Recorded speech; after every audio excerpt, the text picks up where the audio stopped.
Hello, Acacia friends. Today's chapter in Charlotte's Web is called Wilbur's Boast, and it's a pretty long chapter, so I'm going to get started right away. A spider's web is stronger than it looks. Although it's made of thin, delicate strands, the web is not easily broken. However, a web gets torn every day by the insects that kick around in it, and a spider must rebuild it when it gets full of holes. Charlotte liked to do her weaving during the late afternoon, and Fern liked to sit nearby and watch. One afternoon, she heard the most interesting conversation and witnessed a strange event. "You have awfully hairy legs, Charlotte," said Wilbur, as the spider busily worked at her task. "My legs are hairy for a good reason," replied Charlotte. "Furthermore, each leg of mine has 7 sections. The coxa, the trochanter, the femur, the patella, the tibia, the metatarsus, and the tarsus." Wilbur sat bolt upright. "You're kidding," he said. "No, I'm not either." "Say those names again. I didn't catch them the first time." "Coxa, trochanter, femur, patella, tibia, metatarsus, and tarsus." "Goodness," said Wilbur, looking down at his own chubby legs. "I don't think my legs have 7 sections." "Well," said Charlotte, "you and I lead different lives. You don't have a web to spin. That takes real leg work." "I could spin a web if I tried," said Wilbur, boasting. "I've just never tried." "Let's see you do it," said Charlotte. Fern chuckled softly and her eyes grew wide with love for the pig. "Okay," replied Wilbur. "You coach me and I'll spin one. It must be a lot of fun to spin a web. How do I start?" "Take a deep breath," said Charlotte, smiling. Wilbur breathed deeply. "Now, climb to the highest place you can get to, like this." Charlotte raced to the top of the doorway. Wilbur scrambled to the top of the manure pile. "Very good," said Charlotte. "Now, make an attachment with your spinnerets, hurl yourself into space, and let out a drag line as you go down." Wilbur hesitated a moment, then jumped out into the air. He glanced hastily behind to see if a piece of rope was following him to check his fall, but nothing seemed to be happening in his rear, and the next thing he knew, he landed with a thump. "Oomph!" he grunted. Charlotte laughed so hard her web began to sway. "What did I do wrong?" asked the pig when he recovered from his bump. "Nothing," said Charlotte. "It was a nice try." "I think I'll try again," said Wilbur cheerfully. "I believe what I need is a little piece of string to hold me." The pig walked out to his yard. "You there, Templeton," he called. The rat poked his head out from under the trough. "Got a little piece of string I could borrow?" asked Wilbur. "I need it to spin a web." "Yes, indeed," replied Templeton, who saved string. "No trouble at all. Anything to oblige." He crept down into his hole, pushed the goose egg out of the way, and returned it with an old piece of dirty white string. Wilbur examined it. "That's just the thing," he said. "Tie one to my end tail, will you, Templeton?" "Tie one end to my tail, will you, Templeton?" Wilbur crouched low with his thin, curly tail toward the rat. Templeton seized the string, passed it around the end of the pig's tail, and tied 2 half hitches. Charlotte watched in delight. Like Fern, she was truly fond of Wilbur, whose smelly pen and stale food attracted the flies that she needed, and she was proud to see that he was not a quitter and was willing to try to spin a web. So there is Wilbur with Templeton tying the string to Wilbur's tail. While the rat and the spider and the little girl watched, Wilbur climbed again to the top of the manure pile, full of energy and hope. "Everybody watch!" he cried, and summoning all his strength, he threw himself into the air head first. The string trailed behind him, but as he had neglected to fasten the other end to anything, it didn't really do any good, and Wilbur landed with a thud, crushed and hurt. Tears came to his eyes. Templeton grinned. Charlotte just sat quietly. So there's Wilbur with a string tied to his tail but not attached to anything. And there's Templeton grinning. And you can see Charlotte up in her web. After a bit, Charlotte spoke. You can't spin a web, Wilbur, and I advise you to put the idea out of your mind. You lack two things needed for spinning a web. What are they? Said Wilbur sadly. You lack a set of spinnerets, and you lack know-how. But cheer up, you don't need a web.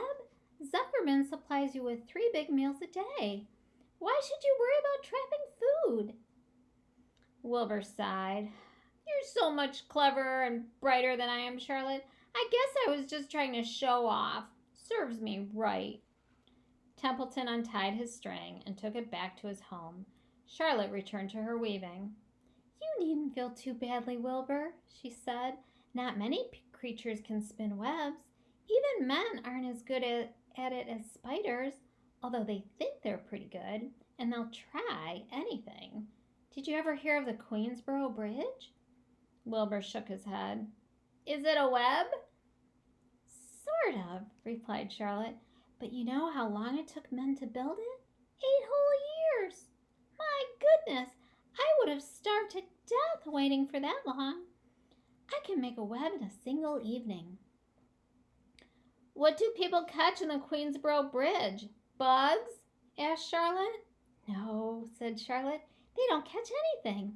They just keep trotting back and forth across the bridge, thinking there's something better on the other side. If they'd hang head down at the top of the thing and wait quietly, maybe something good would come along. But no, with men it's rush, rush, rush every minute. I'm glad I'm a sedentary spider. What does sedentary mean? Asked Wilbur. Means I sit still a good part of the time and don't go wandering all over creation. I know a good thing when I see it, and my web is a good thing. I stay put and wait for what comes. Gives me a chance to think. Well, I'm sort of a sedentary myself, I guess, said the pig. I have to hang around here whether I want to or not. You know where I'd really like to be this evening? Where? In a forest, looking for beech nuts and truffles and delectable roots, pushing leaves aside with my wonderful strong nose, searching and sniffing all along the ground, smelling, smelling, smelling. You smell just the way you are, remarked a lamb who had just walked in. I can smell you from here. You're the smelliest creature in the place. Wilbur hung his head. His eyes grew wet with tears. Charlotte noticed his embarrassment, and she spoke sharply to the lamb. Let Wilbur alone, she said. He has perfect right to smell. Considering his surroundings, you're no bundle of sweet peas yourself. Furthermore, you are interrupting a very pleasant conversation. What were we talking about, Wilbur, when we were so rudely interrupted? Oh, I don't remember, said Wilbur. It doesn't make any difference. Let's not talk any more for a while, Charlotte. I'm getting sleepy. You go ahead and finish fixing your web, and I'll just lie here and watch you. It's a lovely evening. Wilbur stretched out on his side. Twilight settled over Zuckerman's barn, and a feeling of peace. Fern knew it was almost supper time, but she couldn't bear to leave. Swallows passed on silent wings in and out of the doorways, bringing food to their young ones. From across the road, a bird sang, "Whippoorwill, whippoorwill." Lurvy sat down under an apple tree and lit his pipe. The animals sniffed the familiar smell of strong tobacco. Wilbur heard the trill of a tree toad and the occasional slamming of the kitchen door. All these sounds made him feel comfortable and happy, for he loved life and loved to be a part of the world on a summer evening. But as he lay there, he remembered what the old sheep had told him. The thought of death came to him, and he began to tremble with fear. "Charlotte," he said softly. "Yes, Wilbur? I don't want to die." "Of course you don't," said Charlotte in a comforting voice. "I just love it here in the barn," said Wilbur. "I love everything about this place." "Of course you do," said Charlotte. "We all do." The goose appeared, followed by her 7 goslings. They thrust their little necks out and kept up a musical whistling, like a tiny troop of pipers. Wilbur listened to the sound with love in his heart. "Charlotte," he said. "Yes," said the spider. "Were you serious when you promised you would keep them from killing me?" "I was never more serious in my life. I am not going to let you die, Wilbur." "How are you going to save me?" asked Wilbur, whose curiosity was very strong on this point. "Well," said Charlotte vaguely, "I don't really know, but I'm working on a plan." "That's wonderful," said Wilbur. "How is the plan coming, Charlotte? Have you got very far with it? Is it coming along pretty well?" Wilbur was trembling again, but Charlotte was cool and collected.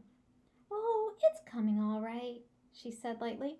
"The plan is still in its early stages and hasn't completely shaped up yet, but I'm working on it." "When do you work on it?" begged Wilbur. "When I'm hanging head down at the top of my web. That's when I do my thinking, because then all the blood is in my head." "I'd be glad to help if I can help in any way I can." "Oh, I'll work it out alone," said Charlotte. "I can think better if I think alone." "All right," said Wilbur, "but don't fail to let me know if there's anything I can do to help, no matter how slight." "Well," replied Charlotte, "you must try to build yourself up. I want you to get plenty of sleep and stop worrying. Never hurry and never worry. Chew your food thoroughly and eat every bit of it, except you must leave just enough for Templeton. Gain weight and stay well. That's the way you can help. Keep fit and don't lose your nerve. Do you think you understand?" "Yes, I understand," said Wilbur. "Go along to bed then," said Charlotte. "Sleep is important." Wilbur trotted over to the darkest corner of his pen and threw himself down. He closed his eyes. In another minute he spoke. "Charlotte," he said. "Yes, Wilbur?" "May I go out to my trough and see if I left any of my supper? I think I left just a tiny bit of mashed potato." "Very well," said Charlotte. "But I want you in bed again without any delay." Wilbur started to race out to his yard. "Slowly, slowly," said Charlotte. "Never hurry and never worry." Wilbur checked himself and crept slowly to his trough. He found a bit of potato, chewed it carefully, swallowed it, and walked back to bed. He closed his eyes and was silent for a while. "Charlotte," he said in a whisper. "Yes?" "May I get a drink of milk? I think there are a few drops of milk left in my trough." "No, the trough is dry and I want you to go to sleep. No more talking. Close your eyes and go to sleep." Wilbur shut his eyes. Fern got up from her stool and started for home, her mind full of everything she had seen and heard. "Good night, Charlotte," said Wilbur. "Good night, Wilbur." There was a pause. "Good night, Charlotte." "Good night, Wilbur." "Good night." "Good night." And that's the end of chapter 9. So when I see you next, I will read chapter 10 to you. Bye-bye.